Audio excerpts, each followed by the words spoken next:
Okay, good evening. Chag Sameach, happy Hanukkah. We are, what's this? We did 4 tonight, right?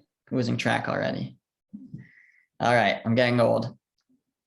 Night number 4. And we will make sure to tie in our class to Hanukkah, and it will tie in very, very directly and naturally. It won't be a stretch. But we are continuing to talk about the patriarchs and matriarchs, and I'm going to continue to discuss Jacob tonight, and we're going to follow him a little bit more on his journey. So we left off last week, and Yaakov was in the house of Lavan. We actually focused primarily on two episodes last week. One was Yaakov and his encounter with the shepherds at the well. And secondly, the relationship between Rachel and Leah and the kindness that Rachel bestowed upon Leah. So we're going to fast forward a little bit, and Yaakov builds up a family. He builds up great wealth in the house of Lavan eventually, of his uncle Lavan. And then it's time for him to leave. He leaves. Okay, all kinds of things that occur throughout that episode. We're picking up where he has now left the house of Lavan. He's traveling back to the land of Israel. His uncle Lavan lived in Haran, which is outside of Israel. He's now returning to the land of Israel, and he hears that his brother Esav, who last off had wanted him dead, is not too far away. So that's where we're going to pick up. And if you have the source sheet, you can follow. Otherwise, you can listen. So in chapter 32, it says that Yaakov sent messengers to Esav.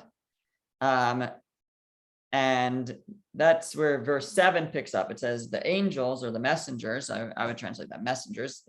The Hebrew word is malachim. So there's a question if it was malachim like angels or malachim like messengers. The most simple understanding is just messengers, but this translation that I took apparently translated as angels, preferred that. Anyway, so the messengers returned to Jacob saying, "We came to your brother, to Esav, and he is also coming toward you, and 400 men are with him." So Esav is approaching with a large army of 400 men. And if someone knows that his brother wanted him dead, and now his brother is coming with 400 men, then that is quite a frightening predicament. And indeed, the verse says in verse 8, Jacob became very frightened and was distressed. So he divided the people who were with him and the flocks and the cattle and the camels into 2 camps. So he took all of his people and all his possessions, and he divided into 2 separate camps. And he said, if Esav comes to one camp and strikes it down, the remaining camp will escape. And the truth is that, as we've mentioned in the past, all of these events are symbolic of the future events as well. And this has been, provided protection for the Jewish people throughout our history, is being spread out, has actually been to our advantage, where if we are attacked and terrorized in one place and worse and killed, and but there's Jews in other places that carry on the torch. So this was Yaakov's plan of how to deal with Esav, and is also something that has been effective for us with the descendants of Esav. So anyways, we're going to skip the Rashi for now. Let's just go on to verse 10. And now, so after he said he's going to divide the camp. He did divide it. In verse 8, he said he divided the people. And then in verse 10, it says, and Jacob said, O God of my father, Abraham, and God of my father Isaac, the Lord who said to me, return to your land and to your birthplace, and I will do good for you. Now deliver me from the hand of my brother, from the hand of Esav, for I am afraid of him, lest he come and strike me and strike a mother with children. So he's worried that Esav is going to strike him. He prays to God. This is a prayer, right? Oh God, my father, God of my father, etc., deliver me from the hand of my brother. And you said, he says to God, God, you said, I will surely do good with you, and I will make your seed as numerous as the sand of the sea, etc. Okay, so he prays. So he divides the camp, and then he prays. And then in verse 14, it says, so he lodged there on that night, and he took from what came into his hand a gift for his brother Esau. Now he prepares a gift. 200 she-goats, 20 he-goats, 200 ewes, 20 rams, 30 nursing camels, 40 cows, 10 bulls, 20 she-donkeys, and 10 he-donkeys. So many animals to give as a gift to his brother Esau to attempt to appease him. And he gave them to the messengers. Actually, we're going to fast forward here to verse 21. And you shall say, behold, your servant Jacob is behind us. This is the messengers who are going to bring the gifts to Esau. And for he said, was his plan. I will appease his anger with the gift that is going before me. And afterwards, I will see his face. Perhaps he will favor me. So the gift passed on before him, and he lodged that night in the camp. So he sends off messengers with gifts for Esau. So we see that Jacob does three things. Number one, he divides his camp. Number two, he prays. And number three, he sends a gift to Esau to try to appease him. So let's look back to verse 9 and look at Rashi. So Rashi says, Jacob, prepared himself for three things. For a gift, meaning he prepared a gift, for war, and for prayer.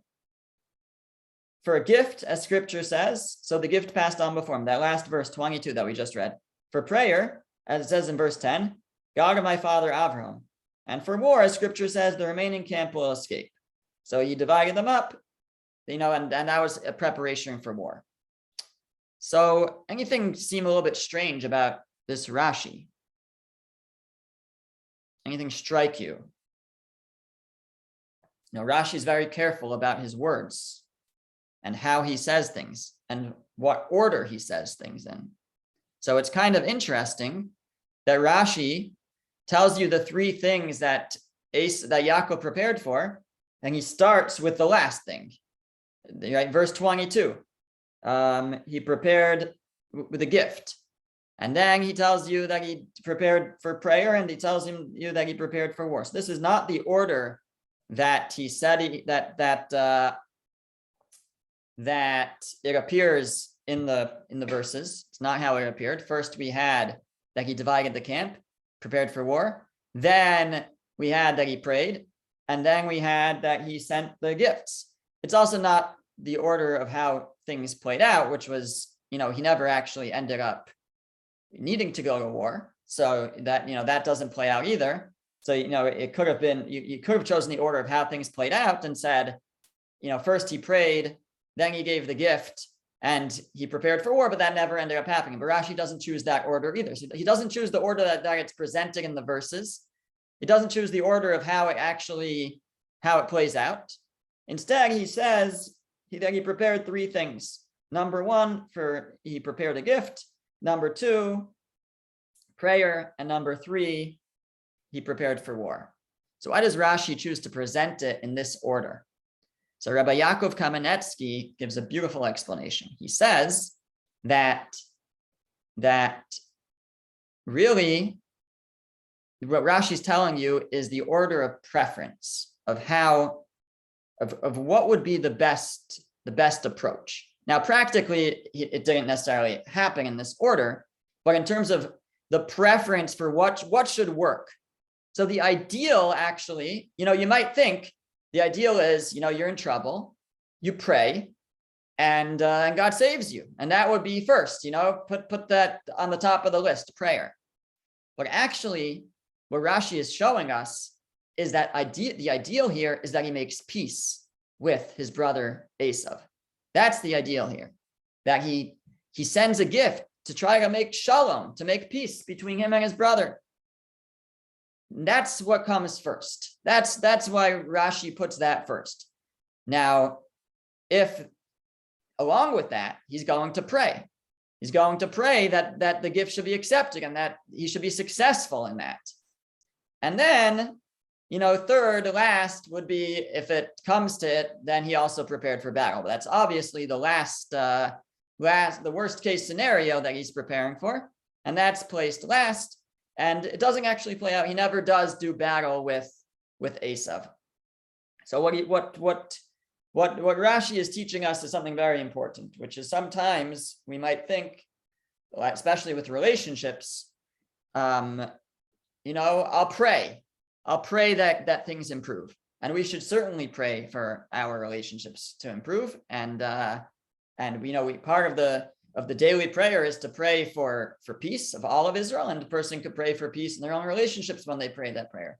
Part of prayers is helping us deal with our struggles, so we can pray for improved relationships. But also we have to make our own efforts in improving those relationships, and that's what Yaakov does over here. And the ideal is for that to work out in that manner, for it to play out that indeed he makes peace with his brother, and the prayer is to support that. That God should assist him in that, should see it through, should see that his efforts are successful. But again, the ideal is that peace should be made, and not just that God saves him or from his brother. That's part of the prayer. He should save him, but the best way to be saved here would actually be through making peace. So that's one thing that comes out of this. In general, what we see from this is the three-pronged approach for future generations of how to approach challenging situations. There's always the prayer is essential. And then there's also the efforts that we put in. So when dealing with foreign power, with powers like Esav or something like that. So we have to both prepare for battle, and we have to also attempt gifts and to appease. And that all comes with prayer. So we put in our efforts. We do what we think we need to do to bring success or to bring peace. And we also put in our prayers that God should assist those efforts. And the experience that Yaakov goes through here is something that's preparatory for future generations as well. That throughout our history we've had to resort to similar strategies in dealing with our enemies, or with those who had held power over us in the various countries that we've been in. Okay, so that's the first little episode here. That's his preparation. Now while he's waiting for Esav to actually show up, we have another episode, and that continues actually in the very next verse. So verse 23, I put a little space because it's a new discussion, really. So it says, and he arose during that night, and he took his 2 wives and his 2 maidservants and his 11 children, and he crossed the ford of the Yabok. So he crosses this river, this ford, and he took them and brought them across the stream, and he took across what was his. So he brought out his possessions, he brought his family across the stream. So he's basically trying to run away, it seems. And then it says, and Yaakov was left alone. He was left livado, alone, and a man wrestled with him until the break of dawn. And that's a whole episode in itself. The wrestling with it's an angel of Esav. It's its own discussion, which we're not going to get into tonight. But there, this is what happens. Yaakov he helps his family cross the stream. He brings all his stuff across, or almost all his stuff, it seems. And then it says that he remained alone on the other side. He remained alone, and then he was attacked by this angel of Esav. Now, why did he remain alone? How did he end up alone? So Rashi tells us, really quoting the Talmud, and he had forgotten small bottles, small jugs, and returned for them. He had to go back for some jugs. What was what were these jugs? Were they empty? Were they full? Did they have water? Did they have oil? Not so clear. It doesn't tell us. But he went back for these jugs. So another great medieval commentator, Rabbeinu Bachya, does have a suggestion about this, and he understands that they had water in them, and they needed water.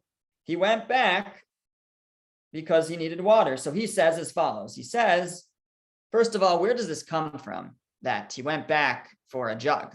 Doesn't say that anywhere. It just says he was alone. Why do we think he went back for bottles, for jugs? So Rabbeinu Bachya explains that it comes from the word livado. Livado means alone, but the vase is very similar to a chaf. Livado is very similar to lichado, and a chad or a kad is a jug. So he says that's where the sages are coming from. The Talmud is coming from or that's where it's hinted to, at least, that he actually went back for jugs. So Rabbeinu Bachya, it's still on verse 25 there on the source sheet. He says the rabbis taught to also read it lechado, meaning he went back for jugs in order that the young children should not be endangered from not drinking on the way. Therefore, he put himself in danger. It's dangerous going back by yourself. He goes back, and indeed he gets attacked by this man or this angel. But what made it worth it? Why did he go back? So he says very simply, they needed water. They brought all their stuff across, but they had left their jugs of water. He went back for water. Okay, that's what we would call simple, what we call pshat, the surface layer understanding of this episode. But we can dig a little bit deeper than that. And let's read together the source in the Talmud for this idea, and then we'll have to, try to figure out what it means, because it says some interesting things. So it's source number 2. It's the last source for today, actually, already. And the Talmud says as follows. The verse states, and Jacob was left alone, and a man wrestled with him until the breaking of the day. Fine. Rabbi Elazar says, the reason he remained alone was that he remained to collect some small pitchers that had been left behind. Like we said, he went back for some pitchers, some jugs. And then the Talmud comments something very strange. From here it is derived that the possessions of the righteous are dearer to them than their bodies. The possessions of tzaddikim, the possessions of the righteous are chaviv, are more dear to them than their bodies.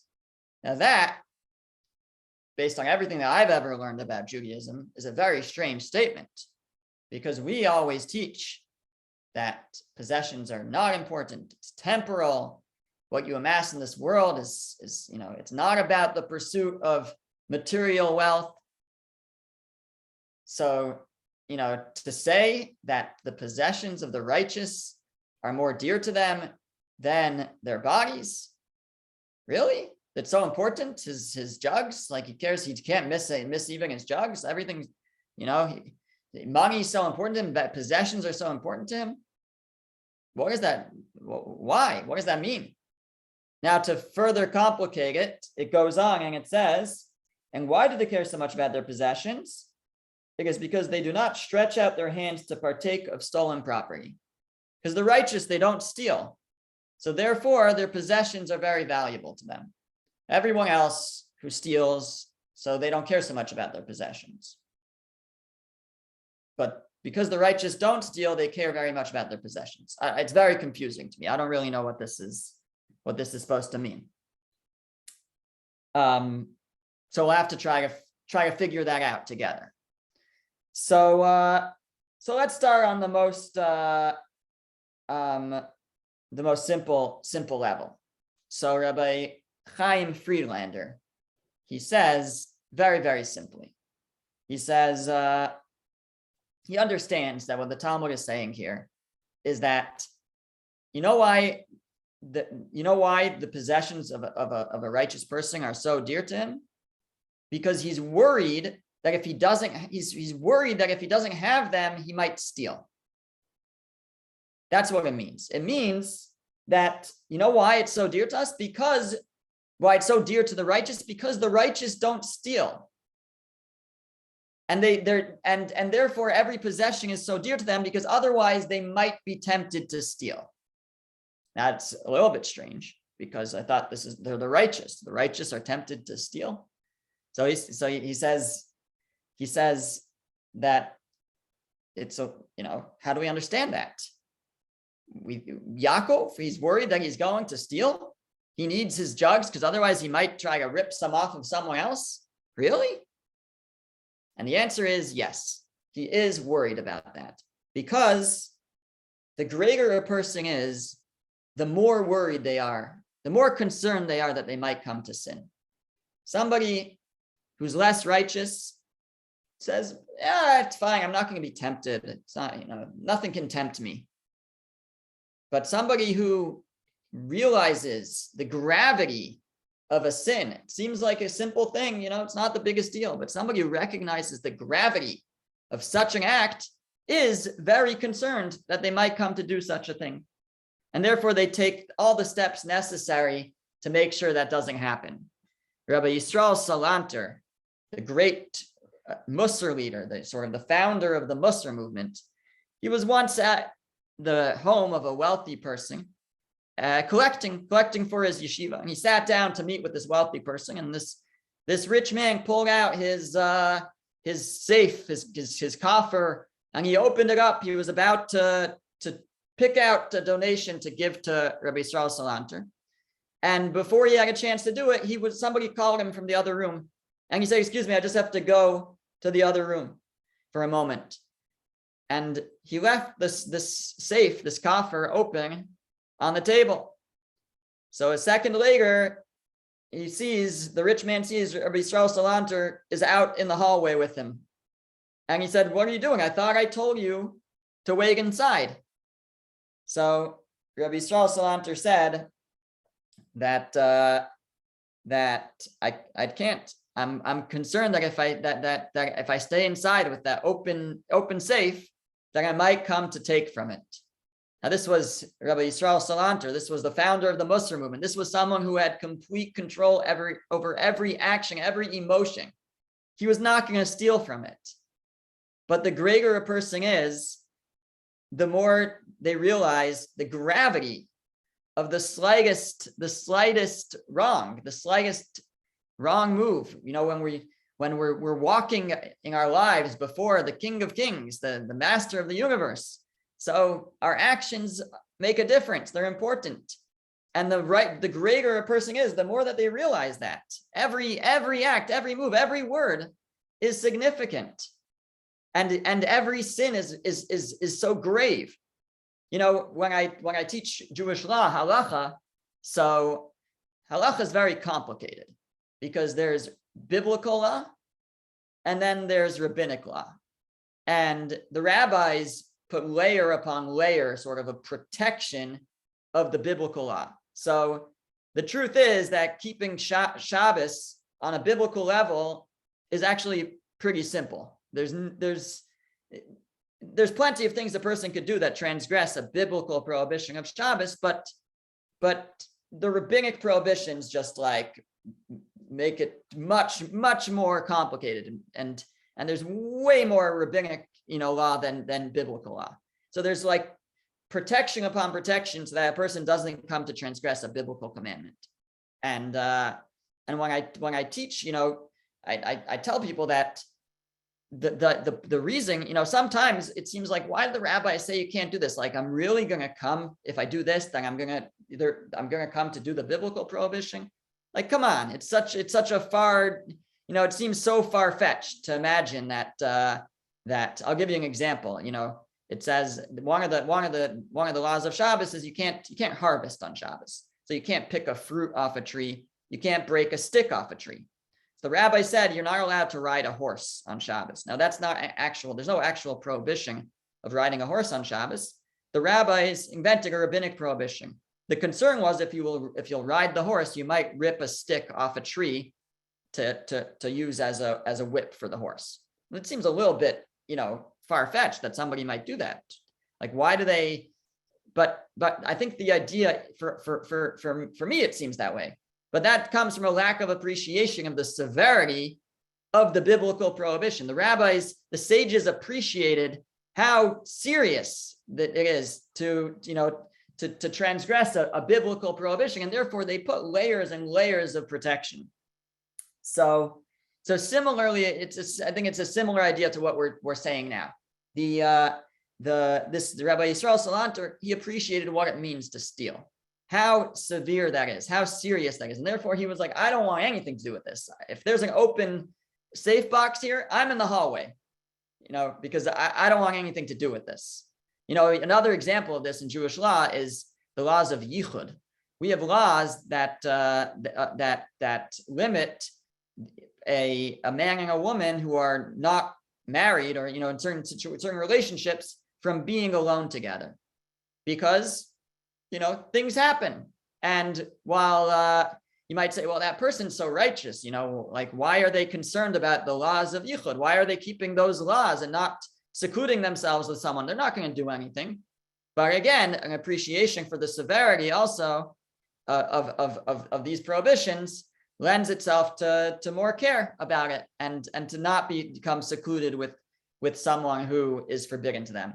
So that's just another example. That was the story with Rabbi Yisrael Salanter, and says Rabbi Chaim Friedlander that that's also what's going on in this passage in the Talmud. On the most basic level, Yaakov, he makes sure to go back for his jugs. Why? Says the Talmud, because a righteous person, every possession is so valuable to them because they don't steal. Meaning they are concerned that if they are lacking, they might be tempted to steal. And therefore, whatever they have is important to that they keep, so that they never be tempted to steal. Yaakov, if he didn't have his jugs, whatever they were, empty, water, oil, I don't know, whatever they were, if he didn't have them, he was concerned that maybe he would get desperate and have to steal off another traveler. And therefore he's like, I'm going back for those jugs. That's one layer, again, a more simple understanding of this passage. But to take it a little bit deeper, number of commentaries explain as follows, and it's as early as the Arizal, the great Kabbalist from the 16th century, explains this way, that the reason why a righteous person, their possessions are so dear to them, is because a tzaddik, someone who is righteous, recognizes that whatever they have was given to them by God for the purpose of serving God, for the purpose of being used for that person to fulfill their specific mission in this world. And if God ordained that Yaakov should have these jugs, then that means that these would be a part of Yaakov's mission in serving God. And they're essential. So otherwise, why does he have them? And therefore, it's important to Yaakov to go back and retrieve them. Now, that's only because he doesn't steal. We wouldn't say something that somebody steals was destined and given to them by God. That's a person taking their free will, which we all have, and abusing it to come on, to possess more than what they are supposed to have. That is, that's stolen goods. It's not meant to be mine. It's not meant for my mission if I steal it.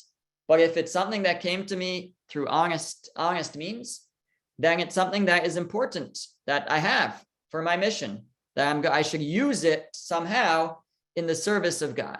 Now, we're here to take the physical, elevate it, to use everything that we have somehow in the service of God. Now, sometimes it's to make ourselves healthier, happier, so that we can serve God.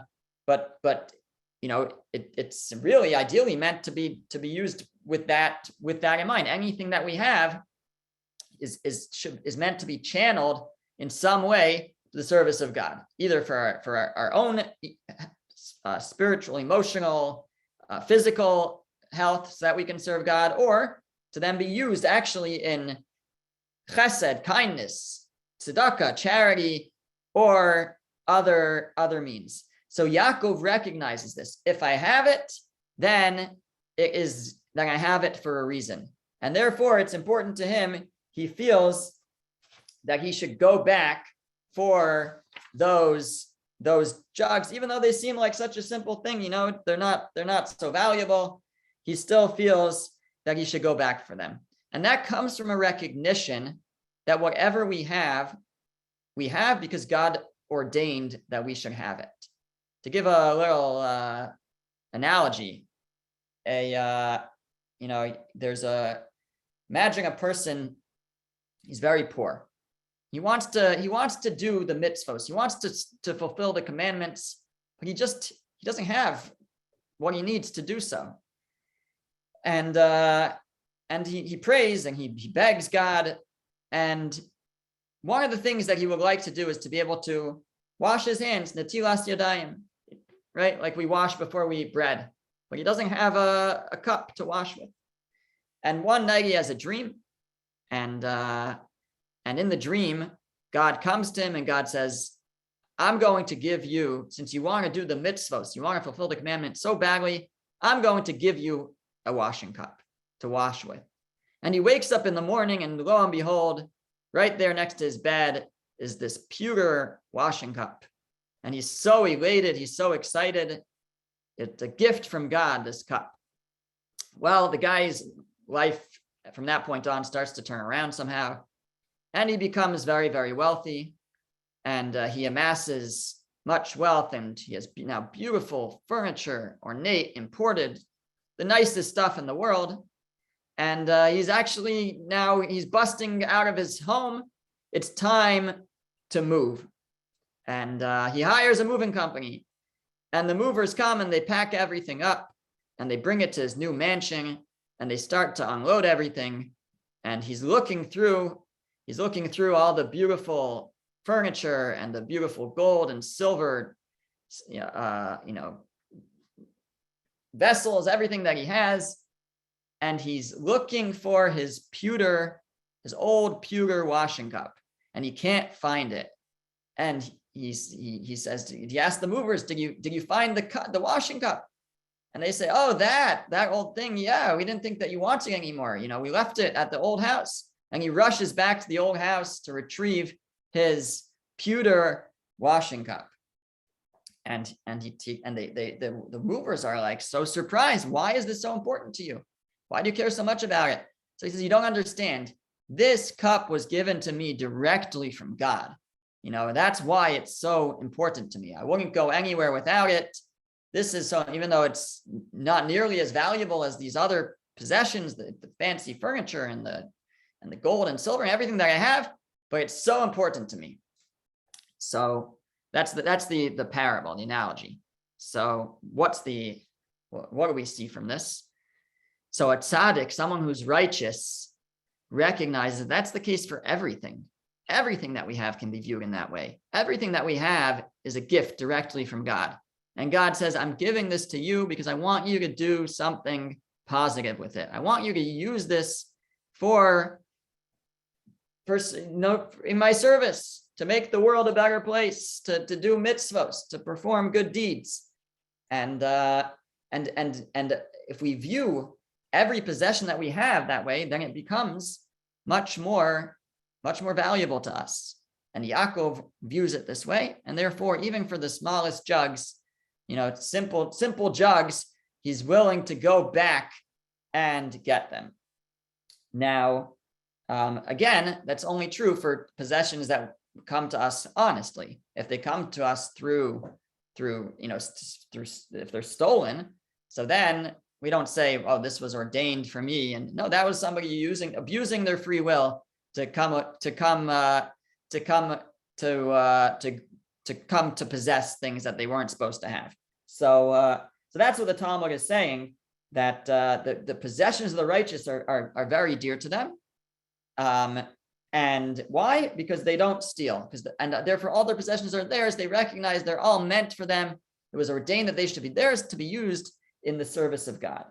Now we still have to explain, though, the line about more dear than their bodies, because we didn't quite explain that. We've explained that why the possessions of the righteous are very dear, because they're used in the service of God.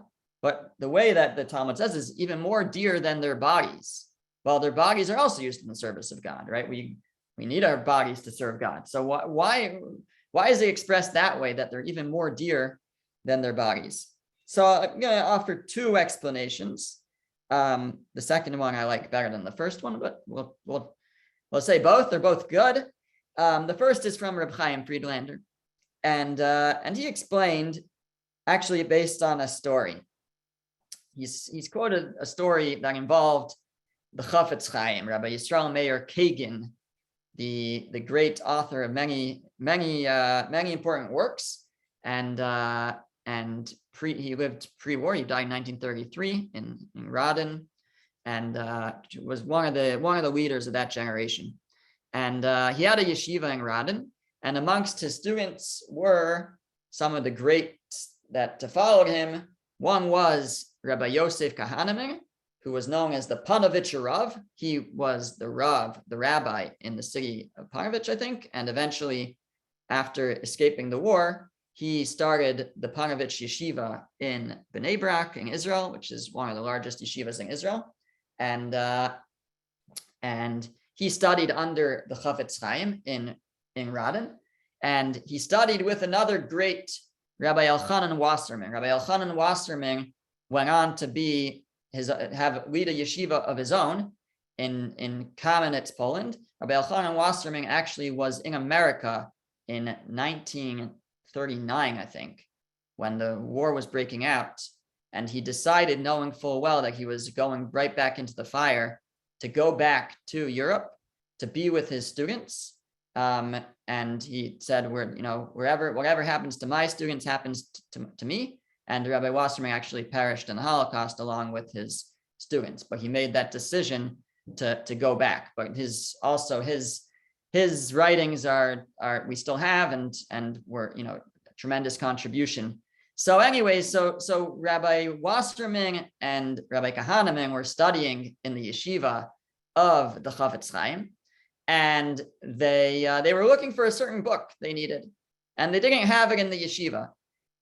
But they knew that in one of the Chafetz Chaim's great works, the Mishnah Brura, his commentary on the Code of Jewish Law, he would quote from this book frequently. So they figured that if he quotes it, he must own it. He must have a copy of the book. So they asked him if he has a copy of the certain sefer, the certain book that they needed to look something up in.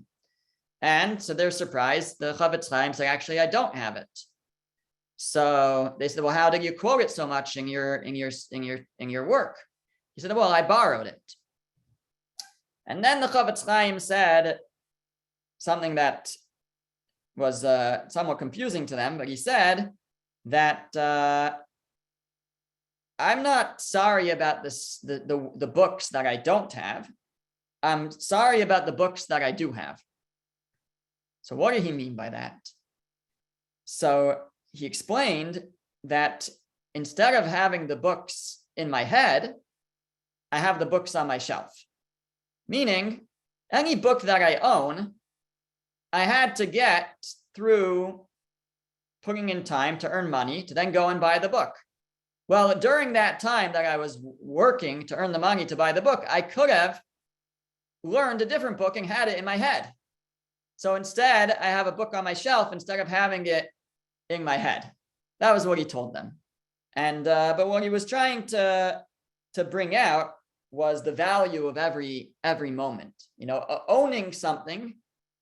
They say time is money, right?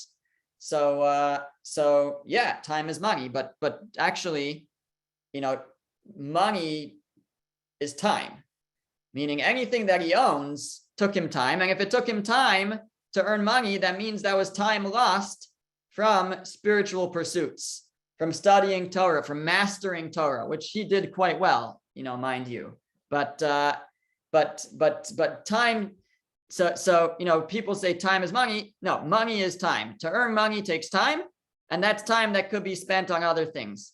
And therefore, whatever we earned with that time should be extremely valuable to us, and should be, and we should make sure that it should be used in the service of God.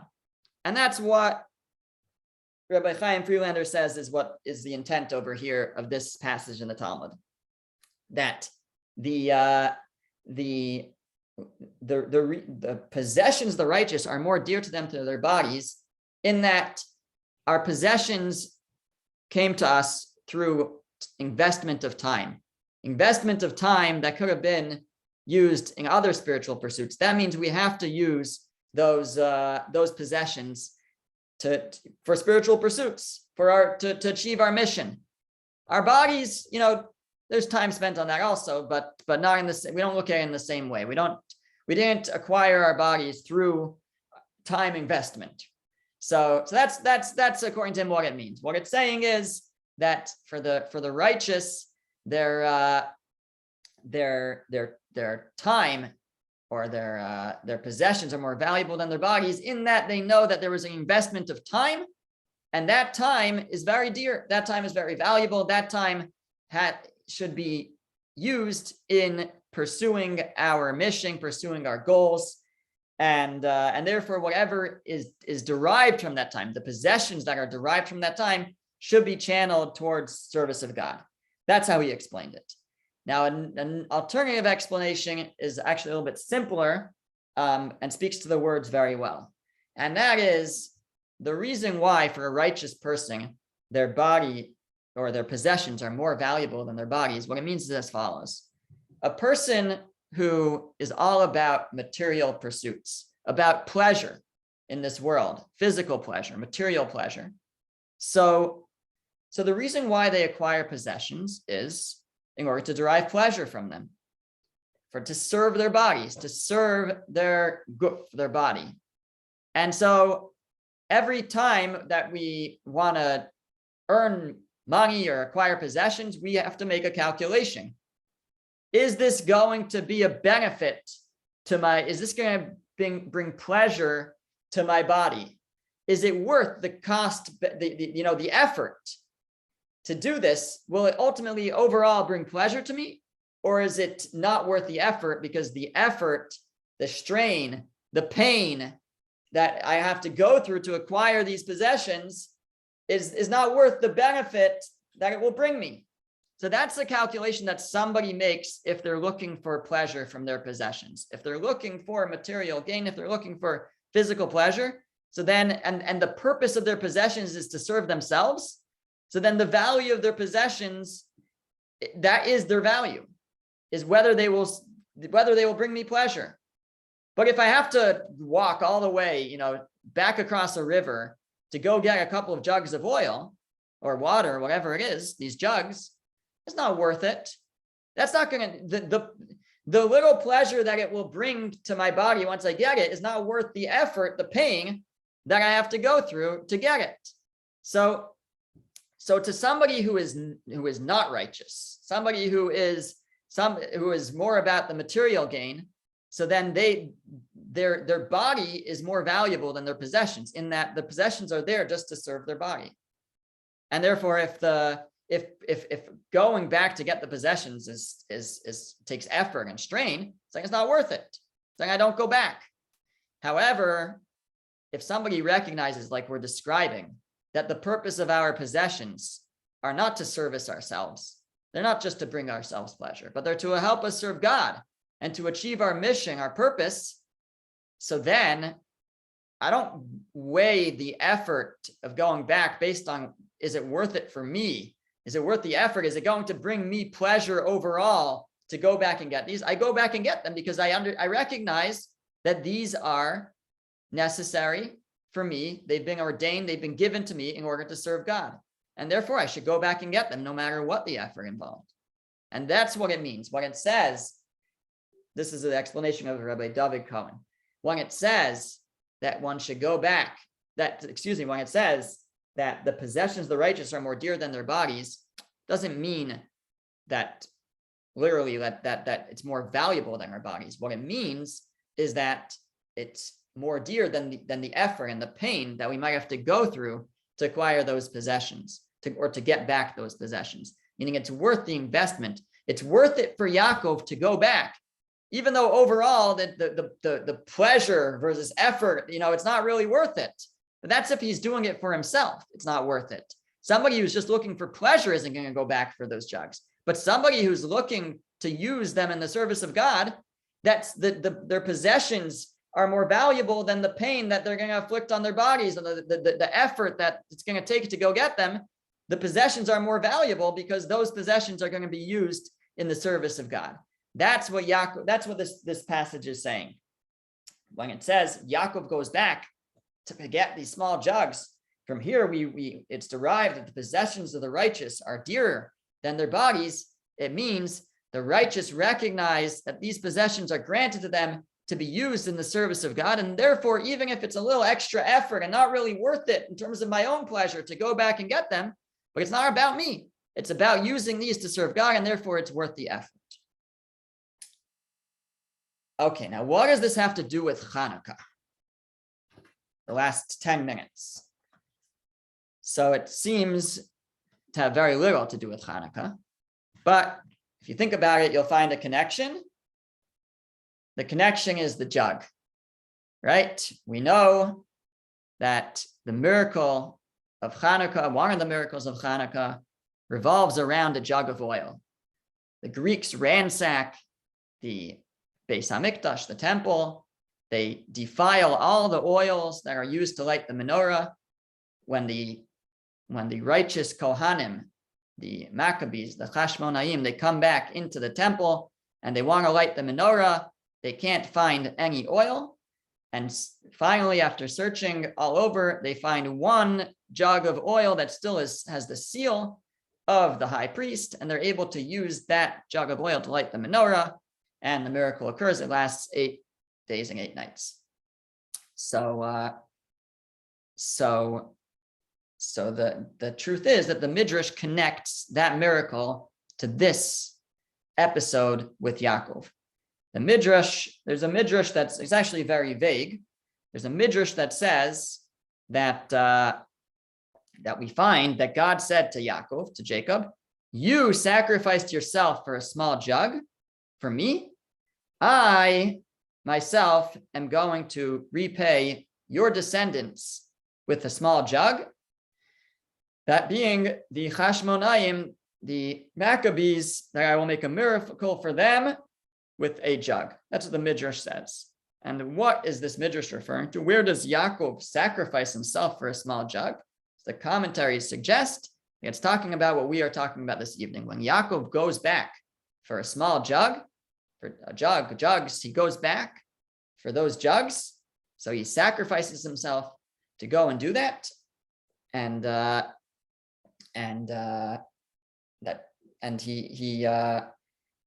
as a result of that, his descendants also God will bring about a miracle for them with the jug of oil. Now, what did Yaakov actually do with this jug? What did he do? Like we said, so we said before, maybe it was water. Rabbeinu Bachia says it was water. He was looking for water for his children. He wanted to make sure they have water.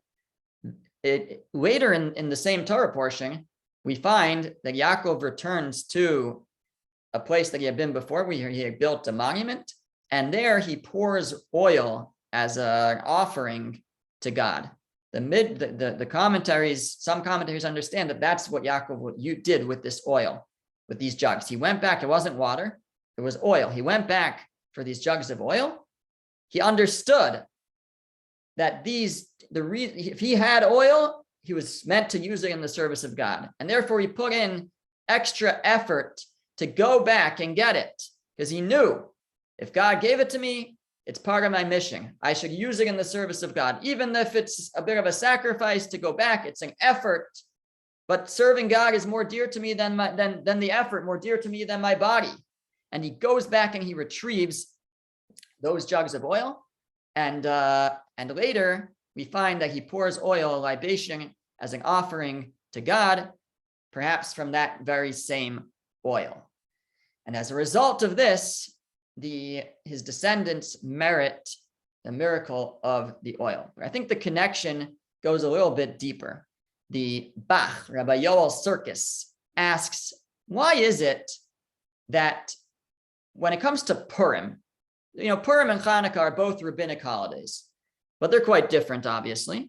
But when it comes to Purim, Purim actually has 4 mitzvos, 4 commandments on the day of Purim. One of them is to eat a feast. Person is supposed to eat a Purim meal. Now on Hanukkah, there's no commandment to eat a meal. There's customs. It's a nice thing to do, to have, Hanukkah parties and celebrations and meals, but there's no actual daily mitzvah that the rabbis ordained that you have to eat a meal. You have to light the menorah. That was the only mitzvah, and you have to recite Hallel. You praise God, thank God, but you don't eat a meal. Why? Why is there on Purim there's a mitzvah from the rabbis to eat a meal, but on Hanukkah there is no mitzvah? So Rabbi Yoel Sirkis explains. He's a 17th century commentator. He says that Purim and Hanukkah were very different. On Purim, Haman wanted to, let's go back a step. Purim, the sin that the Jewish people performed was to benefit and to eat from the feast that Achashverosh made. They sinned with their bodies. They sinned in a physical way. And therefore, the punishment was going to be their bodies. Haman wanted to wipe out their bodies, wipe them off the face of the earth. And God saved us. And therefore, we celebrate with our bodies. We celebrate with the meal. We celebrate with food. That's Purim. But Hanukkah was very different. Hanukkah, he says, what sin did the Jewish people commit during the times of Hanukkah? Says Rabbi Yoel Sirkis, they were weak in their service of God in the temple. They were not serving God in the right way in the temple during that period. And therefore, God took away their ability to serve in the temple. And therefore, the Greeks took over the temple. They stopped them from bringing the offerings. They stopped them from lighting the menorah. They defiled it. So what did it take to, if they were weak, they were lazy, they were not approaching service in the temple with the right amount of passion and commitment? So what did it take to atone for that? It took passion and commitment. It took it took repentance, to be willing to sacrifice themselves, to be willing to put in great effort to sacrifice their bodies for the sake of the service in the temple. And that's what they did when they were fighting the Greeks. They wanted to get back, among other things, but they wanted to get back service in the temple. And it was led by really the priests, the Chashmonayim, the Maccabees were Kohanim, they were priests, and they led the attack. The service in the temple is the ultimate expression of taking our, in many ways we use our possessions to serve God, but I think that in a certain sense is the ultimate expression of that, of taking the physical and using it directly in the service of God. They were weak in that they didn't recognize the value of the possessions, of the offerings they could bring, of the oil that they could light in the menorah. They were weak in that, and therefore God took it away from them. They strengthened themselves in that. They rededicated themselves to that, and God rewarded them with a victory and reclaiming the temple. So I think it's not just, a jug of oil that Yaakov went back for, a jug of oil here, jug of oil. Let's make the connection. But to me, it runs even deeper. That Yaakov went back, he sacrificed himself to go back for that jug of oil, according to these commentaries, to use that jug of oil as an offering. Because he understood, I have it for a purpose. What I have is given to me for a purpose. It's more valuable to me than the effort that's involved. To use that, to channel that in service of God is more important than the effort involved. I'm willing to pay myself, to go to great lengths to get that jug of oil, to later be able to use it for a purpose. Because if I have it, if God gave it to me, he must want me to use it in his service. And that's what Yaakov does. He goes back and gets it, and eventually he does use it as a libation in service of God. And the same thing happens on Hanukkah. On Hanukkah, they at first they didn't recognize that the importance of taking those possessions, taking those things and channeling them in the service of God. They were weak in their temple service. They were lax and lazy, perhaps. But eventually they repented. They turned that around, and they showed a willingness to sacrifice, a willingness to put in that effort, even at risk to their lives, and to be able to take the possessions that God granted us and channel them in the service of God. They were desperate to get back the temple service, and God says, "Oh, I remember your ancestor Yaakov did the same thing. He sacrificed himself to get this jug of oil, and you are sacrificing yourselves as well. I will reward you with the jug of oil that you'll be able to use in lighting the menorah. You put in the effort, I will reward you for your efforts." And indeed, they were rewarded, and we still celebrate that until today. So that's perhaps another lesson of Hanukkah, is the ability to take the physical possessions, to take that which we have, and dedicate it in the service of God. We take our oil and we use it for a mitzvah. We use it for service of God. Everything that we have can be used in some way to fulfill our purpose and to serve God. Happy Hanukkah.